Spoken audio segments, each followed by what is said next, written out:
So today millions of Indians have chosen to become digital content creators. They function as educators, reviewers, satirists, entertainers, musicians and influencers.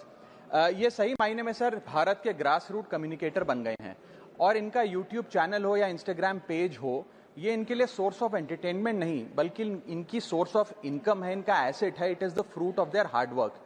But एक चीज से ये सब परेशान हैं और उस मुद्दे को आज मैं सदन में उठाना चाहूंगा. That is the issue of fair use and arbitrary copyright strikes by digital platforms.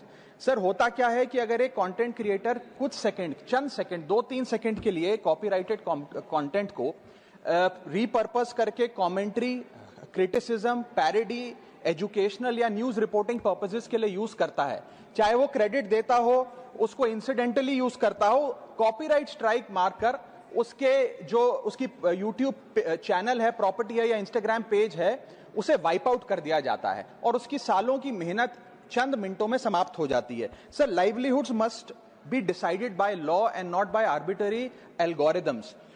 Sir, this by no means that one is against copyright holders. उनके हार्डवर्क और ओरिजिनलिटी को रिस्पेक्ट करने की जरूरत है, लेकिन यह समझने की जरूरत है that fair use is not piracy.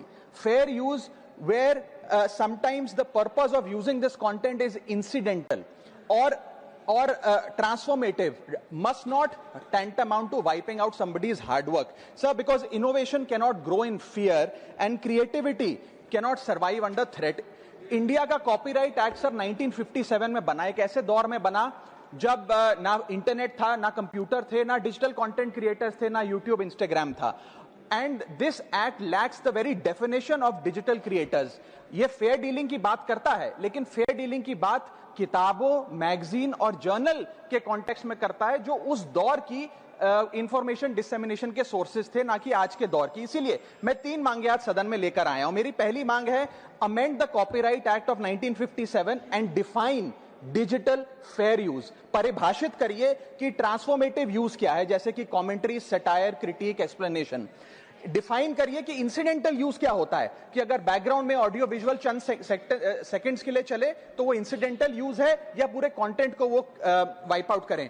Proportionate use, educational use, public interest use and non commercial use की परिभाषा देने की आज आवश्यकता है. दूसरी मेरी मांग है sir, bring in the proportionality doctrine in copyright enforcement. कि बैकग्राउंड में मान लीजिए कुछ सेकंड के लिए कोई वीडियो और साउंड चला, उसका यह मतलब नहीं होना चाहिए कि कंटेंट क्रिएटर की सालों की मेहनत कुछ चंद सेकंड्स में समाप्त हो जाए.